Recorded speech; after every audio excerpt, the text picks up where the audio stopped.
बहुत सारे क्रिकेटर्स के साथ खेला हूँ मैं। प्रवीण आमरे के साथ खेला हूँ, सचिन तेंदुलकर के साथ खेला हूँ, बलविंदर संधू के साथ खेला हूँ जो अपनी वर्ल्ड कप 83 की टीम में थे। इंडिया का हाईएस्ट रणजी ट्रॉफी खेलने को भी मिल गया, इंडियन फर्स्ट क्लास क्रिकेट। और उसके बाद में मैं वेस्ट जोन के लिए भी खेला। मेरे लिए बहुत बड़ी बात है कि मैं इतना सारा क्रिकेट खेल रहा हूँ। नारायण साईं के केस में ऐसा था कि नारायण साईं जितनी जितनी जगह घूमते थे तो वहाँ उनकी एक सेवादार रहती थी, एक लड़की। उसमें एक साथ में 36 केस हुए थे। हाजिर हो। नमस्कार, वकालत.com की पॉडकास्ट सीरीज हाजिर हो में आपका स्वागत है। आज हम एक ऐसे वकील से मिलने जा रहे हैं जिनका बहुत इंटरेस्टिंग करियर रहा है। उनका ऐसे बात करूं तो 2 C से उनका कनेक्शन रहा है, एक क्रिकेट और एक क्राइम। और ज़्यादा बताऊं तो एक B भी उसमें जुड़ा है, वो बैंकिंग है। तो आज हम वेलकम करते हैं संजय मुकुंदराव नायक से। संजय भाई, वेलकम हमारी पॉडकास्ट सीरीज में। हमें आज बहुत ऐसे इंटरेस्टिंग वकील से मिलने का मौका मिल रहा है जो क्रिकेट में भी बड़ी ऊंचाइयों पे पहुंचे थे, और लेकिन फिर पता नहीं, आप ही बताएंगे कि क्रिकेट आपने क्यों छोड़ा। नहीं तो शायद अभी इंडिया की टीम में खेल रहे होते हैं, क्योंकि इनके पिताजी भी बहुत बड़े वकील थे और शायद पैसे कमाने की तो इतनी उस टाइम पे वो ज़रूरत नहीं थी। शायद क्रिकेट में आगे बढ़ते तो बढ़ भी जाते। तो सर, क्या हुआ था, कैसे शुरुआत हुई थी क्रिकेट की, और फिर क्राइम के केसेस में कैसे आ गए? नमस्कार, आपने मुझे यहाँ बुलाया, थैंक यू वेरी मच, और ये मौका दिया। मैं बचपन से ही स्पोर्ट्स से बहुत लगाव रखता था जी। और उसके अंदर स्पेशली क्रिकेट। तो क्रिकेट खेलते खेलते थोड़ा बहुत जो सिलेक्शन रहता है उसमें जाता था, ये वो। तो यहाँ के सिलेक्टरों ने मुझे देखा तो बोला तू मेहनत कर, आगे जाएगा। तो लोकल टूर्नामेंट्स वगैरह खेला, स्कूल से खेला, कॉलेज से खेला, यूनिवर्सिटी से खेला। फिर मुझे इंडिया का हाईएस्ट रणजी ट्रॉफी खेलने को भी मिल गया, इंडियन फर्स्ट क्लास क्रिकेट। और उसके बाद में मैं वेस्ट जोन के लिए भी खेला। मेरे लिए बहुत बड़ी बात है कि मैं इतना सारा क्रिकेट खेल रहा हूँ। उसके बाद में अगर आपको मैं बताऊं कि मेरी क्रिकेट की वजह से मुझे 2 साल तक अफ्रीका में भी खेलने का, प्रोफेशनल क्रिकेट खेलने का कॉन्ट्रैक्ट मिला था। अच्छा। मैं यूएई का भी टूर करके आया हूँ। और बाद में क्रिकेट बंद करने के बाद अभी भी बरसों से अभी तक मैं सूरत डिस्ट्रिक्ट क्रिकेट एसोसिएशन में अभी भी वहाँ पे सिलेक्टर या और कुछ भी हो उसकी सेवाएं मैं देता हूँ। जी, तो आईपीएल होता तो आप 100% खेल रहे होते अभी। शायद उस टाइम पे शायद नहीं था IPL। शायद क्योंकि वो टाइम पे मैं जो खेलता था जी। तो मुझे, वैसे आपको ये याद होगा कि भारतीय टीम में एक बल्लेबाज थे कृष्णाचार्य श्रीकांत। जी, वो टाइम में फटाफट मारते थे तो आपके मैं, जैसे मुझे थी उनकी। हाँ, और मैं भी वैसे ही मारता था तो लोग मुझे मिनी श्रीकांत भी बोलते थे, तो शायद अच्छा। खेल जाता मैं। अच्छा, तो कुछ यादें हैं ऐसी कि जो क्रिकेटर्स, बड़े क्रिकेटर्स अभी उस टाइम पे आप खेले हों उनके साथ में? जी हाँ, बहुत सारे क्रिकेटर्स के साथ खेला हूँ मैं। प्रवीण आमरे के साथ खेला हूँ, सचिन तेंदुलकर के साथ खेला हूँ, बलविंदर संधू के साथ खेला हूँ जो अपनी वर्ल्ड कप 83 की टीम में थे। बलविंदर संधू के साथ तो ग्राउंड पे एक वारदात हुई थी, वो भी मैं आपको बताऊं कि हम जी। लोग वापी में फाइनल मैच खेल रहे थे। तो मैं ओपनिंग में जा रहा था, मैं हमेशा ओपनिंग करता हूँ। तो बलविंदर सिंह संधू ने पहला बॉल डाला, मैंने छक्का मार दिया, दूसरा डाला छक्का मार दिया, तीसरा डाला चौका मार दिया, तो वो गाली बोला। अच्छा। ग्राउंड पे चलता है वो सब, जी। वो सब ग्राउंड की बात है, लेकिन वो गाली बोला तो मैंने सामने भी गाली बोला। अपने तो सूरत के। हाँ, मैं सूरत का हो गया, मैंने सामने भी गाली बोला। लेकिन खेल दिली देखिए, जब मैच पति खत्म हुई, बाद में बलविंदर संधू ही मेरे पास आए और मुझे बोले good good temperament, keep it up. Ground पे जो भी चलता है ना, सामने जवाब दे देने का, बाहर आके जी। दोस्त। जी। ये मेरी मेमोरी है। सचिन तेंदुलकर के साथ कुछ? सचिन तेंदुलकर के साथ मैं यहाँ सूरत में एक बाबाजी हंस बेनिफिट मैच खेली गई थी। उसके अंदर मैं और सचिन एक ही टीम से खेले थे। अच्छा। लेकिन तब तो सचिन तेंदुलकर था नहीं। अच्छा, रणजी ट्रॉफी भी नहीं खेला था। कितनी उम्र हो गई उनकी? तब वो शायद 13-14। 13-14 साल के। अच्छा। और लेकिन तब से बहुत सिंसियर था, तब से। अच्छा, तो कुछ याद है उनके साथ, कुछ बातचीत हुई या कुछ? बातचीत में तो हम लोग मुझे अभी तक याद है कि वो शर्माता था तो ड्रेसिंग रूम के अंदर बैठा रहता था, किसी के साथ बैठता तो मैं और वो दोनों बैठे रहते थे। वो टाइम पे वो 3 बैट लेके आया था, 3 bat, short hand bat, long hand bat, extra short hand bat. तो उसके बारे में हम लोगों ने बहुत सारी चीजें की बात की थी। पूछा अरे आपने हाँ उससे? कि ये भाई ये क्यों है, ये क्यों है, ये कि ये सब ऐसी ऐसी बातें हुई। फिर उसके बाद कोई संपर्क रहा नहीं, वो उसके साथ कोई संपर्क नहीं। बन गए उसके बाद, यानी नहीं, एक बार आप? उनके साथ संपर्क नहीं है। फिर मैं नयन मोंगिया के साथ भी काफी खेला हूँ। अच्छा मोंगिया के साथ अभी भी मेरा संपर्क है, अच्छा, बहुत ओके। घर जैसे संबंध। मतलब रणजी ट्रॉफी आप नयन मोंगिया के साथ हाँ, उनके साथ खेला हूँ। खेले? अच्छा, ओके। और कोई यादें क्रिकेट की?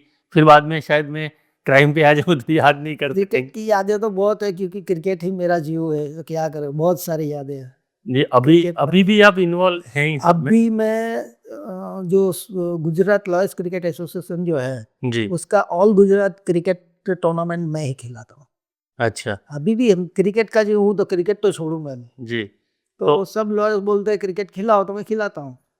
तो अब अभी आप ऑर्गेनाइज मैं करता हूँ, अभी खेलते हैं सही मैं में? खेलता नहीं हूँ, खेल ऑर्गेनाइज करता हूँ। खेलना कब बंद कर दिया? खेलना भी 2 साल पहले ही बंद किया, अच्छा, वरना लॉयर्स क्रिकेट टूर्नामेंट में खेलता था। तो मतलब फिटनेस के लिए आप क्या करते थे? मतलब फिटनेस के 2 लिए तो साल? अभी भी रोज मैं स्ट्रेचिंग एक्सरसाइज करता हूँ, दूसरी मूवमेंट सब करता हूँ, और वेट ट्रेनिंग करता हूँ अच्छा, वो रेगुलर है। रेगुलर। तो वो क्रिकेट 2 सवाल पूछूँगा मैं आपसे कि एक तो उस टाइम पे जब आप क्रिकेट छोड़ के और मतलब सी से क्राइम में कैसे एंटर हुए एक? और फिर दूसरा सवाल ये है कि अभी 2 साल पहले बंद करने का रीज़न क्या खेलना? अच्छा, अभी क्रिकेट से क्राइम में मतलब एडवोकेसी में इस तरह में आया कि मेरे पिताजी भी एडवोकेट थे, जी, और वो भी सिर्फ क्रिमिनल साइड पे ही प्रैक्टिस करते थे। जी। अभी क्रिकेट बंद कर दिया तो पिताजी ने बोला चल तू इस तरफ आ जा, हुँ, तो मैं इस तरफ आ गया। और मेरा नसीब है कि मुझे ज़्यादा स्ट्रगल भी नहीं करनी पड़ी। हुँ, पापा की उंगली पकड़ के सब सीखा।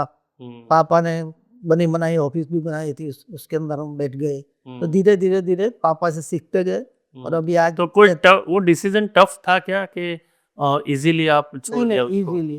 क्योंकि आप एक लेवल पे रणजी ट्रॉफी तक का आप खेल गए हाँ थे, हाँ तो हाँ, शायद भविष्य आगे अच्छा ही दिख रहा होगा। हो सकता था, लेकिन हुँ, छोड़ दिया तो छोड़ दिया, फिर उसको याद नहीं करी किया। इस तरह अच्छा। भी सब किया। तो और पापा की उंगली पकड़ते पकड़ते, अभी तो पापा नहीं रहे, लेकिन 33 साल हो गए मुझे भी वकालत करते करते। तो उस टाइम कुछ याद है, कुछ ऐसा लगा कि भई अब इसको छोड़ूँ, क्यों छोड़ दूँ ये? या ऐसा कुछ याद हो कि फर्स्ट टाइम आप गए ऑफ़िस में, या कि भई ये मेरा पहला दिन है, वो छोड़ के आया हूँ, ऐसा कुछ? नहीं, ऐसा तो कुछ याद नहीं है, यानी दोनों लेकिन साथ-साथ चल रहा था क्या? थोड़ा बहुत तो मैं वकालत में स्टार्ट की ना, तो थोड़ा बहुत तो खेलता था। ऐसा नहीं है अच्छा, कि एकदम स्किप कर गया। Okay, okay. थोड़ा बहुत तो मैं वो क्रिकेट खेलता था। तो पढ़ाई फिर आपने लॉ की ही की? लॉ की। मैं पहले बीकॉम हुआ, अच्छा। फिर एलएलबी हुआ। अच्छा, तो वो बीकॉम होने के बाद एलएलबी आपने कंटिन्यू कर दिया था कि भाई नहीं, क्रिकेटर बनने वाला है? 2 साल का जो ब्रेक लिया था, क्रिकेट खेलता था। मैं अफ्रीका गया 2 साल खेलने के लिए, अच्छा, वो ब्रेक था, और बाद में एलएलबी किया। अच्छा, तो ऐसा लगा कि अब क्रिकेट में नहीं करना है, नहीं, कोई अभी नहीं करना है, कहीं बहुत खेला, कोई बहुत स्कोप खेला। स्कोप नहीं हाँ, है वही वो भी ऐसा देखा कि एक्सेप्ट कर दिया कि भाई अपने से बेटर प्लेयर हुए, है? और ज़्यादा इसके अंदर कुछ करना अभी मुझे ठीक नहीं लगता है। तो हुँ, कैरियर बनाओ, अपना घर का ही धंधा है, हुँ। कैरियर बनाओ। तो मतलब आप ऐसा बोल रहे थे कि शादी हो गई इसलिए भी छोड़ दिया ऐसा? नहीं, शादी भी हो गई थी। तो फिर क्यों अभी इसमें कमाई नहीं है, छोड़ो उसको अभी। नहीं, कमा वो जवाबदारी तो निभानी ही वो तो पड़ती निभानी है। पड़ती है। तो वो क्योंकि दो वो टाइम पे क्रिकेट में इतना पैसा नहीं था। नहीं था, हाँ, नहीं था उस टाइम पे। तो वो मतलब वो करियर क्रिकेटर बाद में ही, अभी जो पैसा इतना ज़्यादा दिख रहा है वो, उस टाइम खेलने वाले भी शायद बहुत कम ही होते होंगे, इतने ज़्यादा नहीं होंगे, बहुत कम, इतने बहुत कम ज़्यादा है तो। आईपीएल भी नहीं थी, कुछ नहीं, खाली वो टाइम पे अंडर 15, अंडर 19, अंडर 22 और रणजी ट्रॉफी खेली जाती थी बस। अच्छा। ज़्यादा टूर्नामेंट भी नहीं थी। तो अभी तो आप, अगर आपको कोई पूछे आपकी लाइफ में से कि क्रिकेट या क्राइम, तो आप क्या बोलोगे बच्चे को, किसी को? क्रिकेट। क्रिकेट बोलोगे? मतलब आप अभी छोड़ने का नहीं बोलोगे? अब अभी क्या है, मौके बहुत है क्रिकेट में, अच्छा। पैसा भी है। पहले क्या था कि खाली क्रिकेट चलाने से आपका घर नहीं चलेगा। हुँ, अभी तो क्या है कि लड़का एक सीजन भी क्रिकेट खेल लेगा ना, तो पूरा साल उसके घर का खर्चा निकल जाएगा, इतना पैसा है। कितना पैसा है। तो हमने एक बहुत बड़े क्रिकेटर को खोया है क्राइम में, अब मैं क्राइम में एंटर होता हूँ। तो कुछ याद ऐसा हो कि फर्स्ट आप जब अपीयर हुए कोर्ट में, मैदान को छोड़ के क्रिकेट के, ऐसा कुछ याद कर सकते हो? आ रहा है याद के फर्स्ट टाइम गए, पहली बार कोर्ट में? पहले ही दिन कोर्ट का माहौल तो देखा नहीं था। पहले दिन मेरे पिताजी ने एक एप्लीकेशन दे दिया, बोला ये टिकट है, इसके ऊपर चिपका दे और कोर्ट में जाके दे दे। वो वाली कोर्ट। मैं तो गया, लेकिन हाथ धुल रहे कि कैसे तो ऊपर बैठा जज, पहली बार जाते हैं तो कोई भी घबरा जाता है।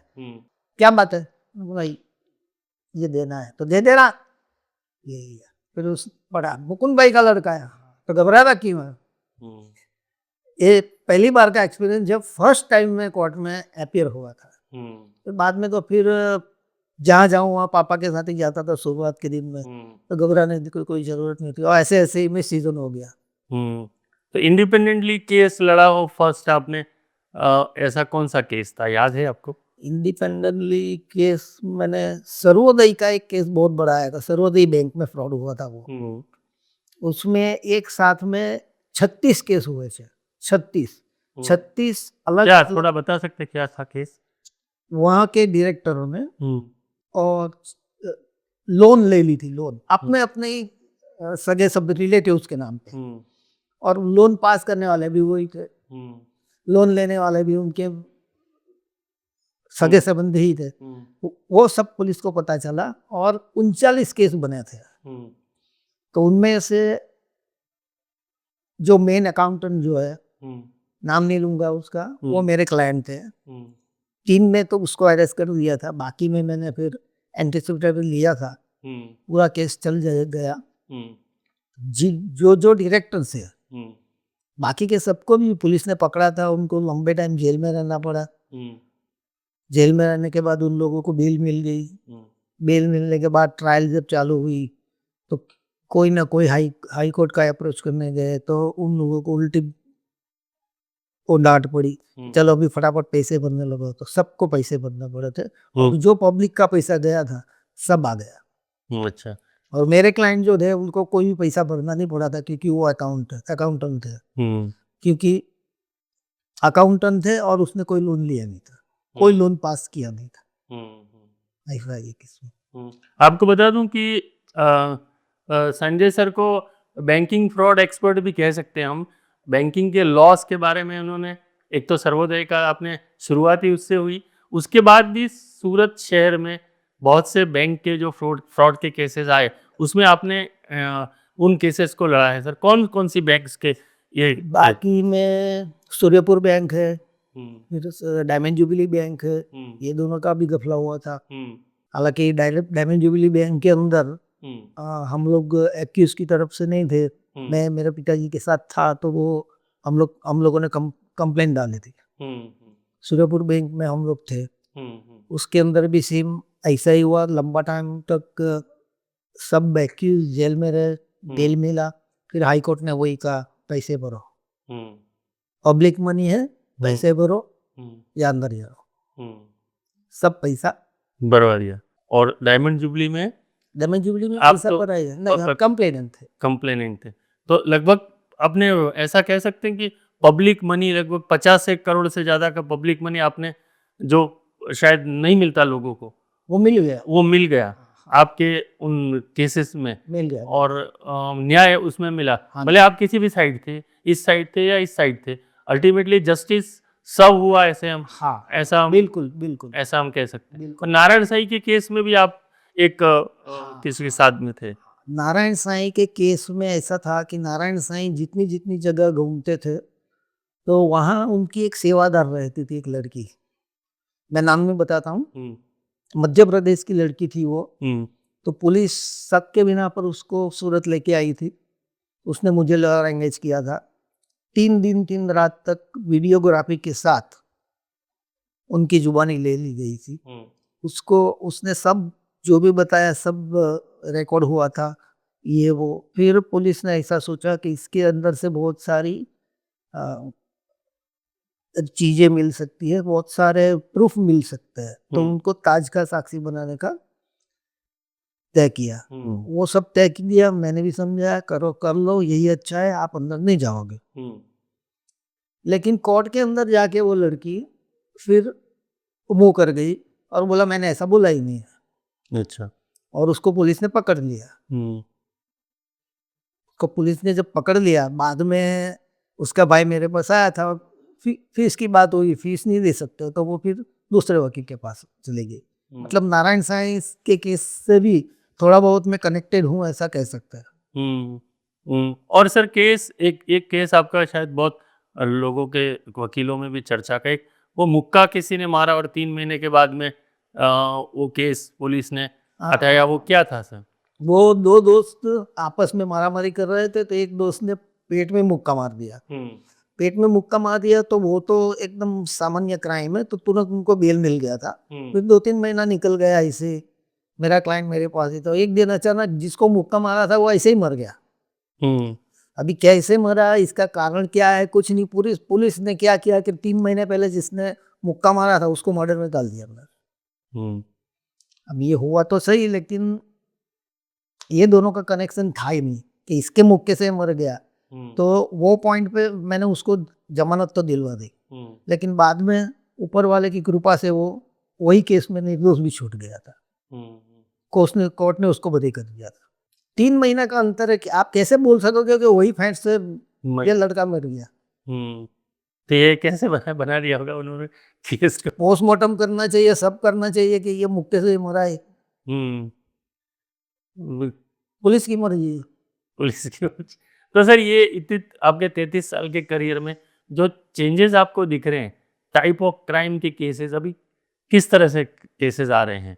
देखो टाइप ऑफ क्राइम्स के अंदर ऐसा है कि पहले जो थे वो पहले थोड़े कम थे। अभी पॉपुलेशन ज्यादा हो गया तो क्राइम ज्यादा हो ही जाएगा। लेकिन अभी साइबर क्राइम बहुत ज्यादा बढ़ गया है। ओके। क्योंकि ये मोबाइल फोन जो है और लैपटॉप जो है, लोग लालच में आके कोई भी लिंक क्लिक कर देते हैं, उसके अंदर लालच में फंसे जाते हैं। बहुत सारे लोग ये साइबर क्राइम में जाते हैं। आपने बैंकिंग के केसेस बहुत डील किया है, तो क्या बैंकिंग के फ्रॉड्स अभी भी हो रहे हैं या अभी 0% नहीं हो। रीजन क्या है? शायद अभी बैंकिंग के रूल्स जो है वो बहुत सख्त हो गए। अगर किसी को लोन लेना है तो इजीली बैंक नहीं मिलती। जनरली आपके पास जो केसेस थे वो कोऑपरेटिव बैंक। तो अभी कोऑपरेटिव केसेस अभी नाम अभी नहीं होता है, रीजन क्या है ऐसा? उन लोगों ने जो कानून है वही एकदम कड़क बना दिया है। अच्छा, तो उस टाइम पे जो लॉस थे एकदम उसके अंदर, हाँ, कुछ उसके अंदर से कुछ न कुछ, वो गुजराती में क्या बोले, छटकबारी, कुछ न कुछ तो लूफॉल होता ही था। अभी वो पॉसिबल नहीं है। तो उसमें ऐसा भी हुआ होगा कि जिस टाइम पे जो उसमें पूरे जो डायरेक्टर्स हैं उसमें मान लो 10 डायरेक्टर हैं, उसमें किया 2 जनों ने, बाकी के 8 को भी सेंड करना। ऐसा भी हुआ था ये केस के अंदर के इसके अंदर क्या है, लोन के अंदर लोन का एप्लीकेशन करना पड़ता है।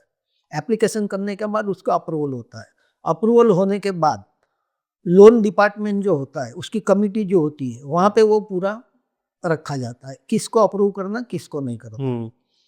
तो वो जो मीटिंग रहती है उसके अंदर वो टाइम में काफ़ी सारे ऐसे डायरेक्टर थे जो हाजिर ही नहीं थे, किसी के ऊपर साइन भी नहीं थी, कुछ भी नहीं थी, लेकिन उनको भी अंदर जाना पड़ेगा। वो गए थे अंदर सब। सब जो है वो लायबल है।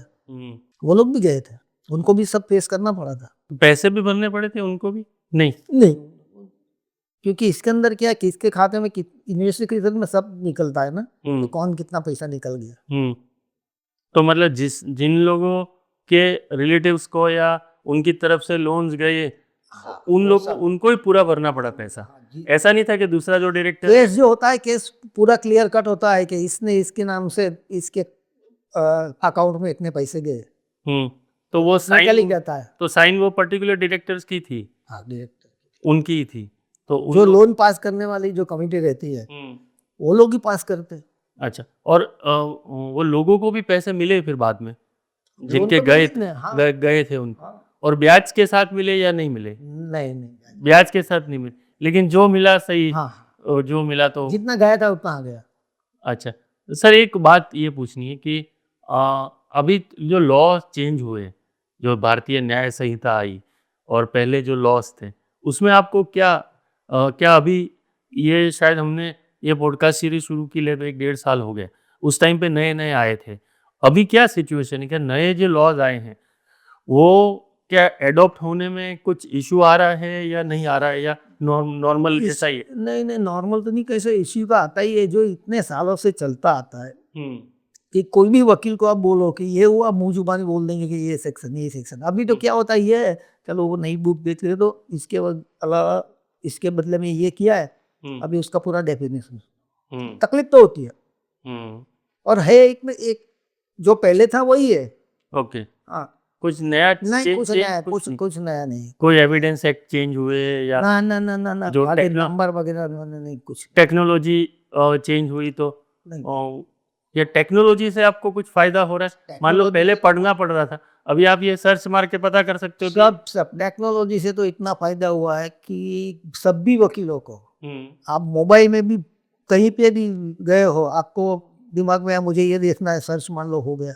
हम्म जैसे सुप्रीम कोर्ट हाई कोर्ट के जो जजमेंट होते हैं वो जो हम्म होते हैं, वो प्रोग्राम आता है, आप ले लो, सब फट फट फट फट हो गया। हम्म आप अगर हाई कोर्ट में आपका कोई हाई कोर्ट में या यहाँ डिस्ट्रिक्ट कोर्ट के अंदर आपका केस चल रहा हो हम्म और आपको लाइव देखना है, हम्म आप इंस्टॉल कर लो, हो जाएगा, आपका वकील क्या कर रहा है। हम्म बहुत फायदा हुआ। जो आर्टिफिशियल इंटेलिजेंस आया है उससे आपका पढ़ना कम हो गया है या उतना ही पढ़ना ही पड़ता नहीं, है? पढ़ना तो पड़ता ही है। पढ़ना उतना पढ़ना, पड़ता ही है। ये तो ऐसा पैसा है कि अगले दिन पढ़ो, दूसरे दिन एग्जाम दो, अगले दिन पढ़ो, दूसरे दिन एग्जाम दो। तो तो अभी भी आपको कितना स्टडीज के लिए कितना टाइम देना पड़ता है? वैसे अगले दिन जितने केसेस रहते हैं हम्म उसका स्टडीज करते हैं ओके। तो आपके पास तो अभी बड़ी टीम होगी, लाइव। हाँ जो टीम ऑफ लॉ है, हाँ। तो वो जो काम कर रहे हैं और आप जिस तरह काम कर रहे हो उसमें आपको क्या डिफरेंस दिखता है? तो जो यंग लोग, वो तो सीखेंगे ही ना हम।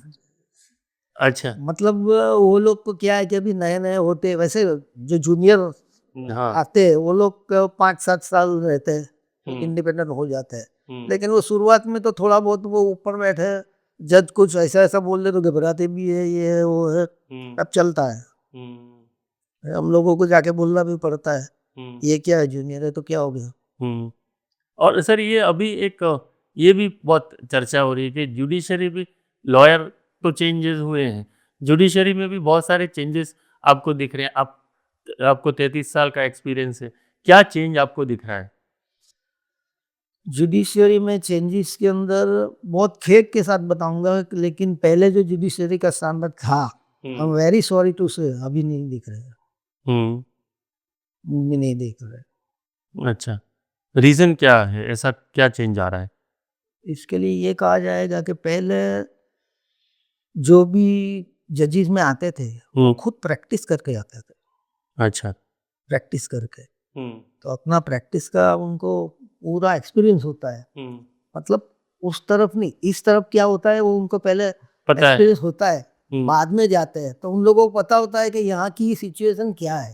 तो अभी एग्जाम से ज्यादा आ रहे हैं सब? अभी एग्जाम 3 साल, अरे एक 3 साल का वकालत का सनद आ गया, वो उसने वकालत की नहीं की कुछ नहीं, हम्म सनद ले ली उसने, रजिस्ट्रेशन नंबर ले लिया, उसके 3 साल के बाद एग्जाम दिया, जज।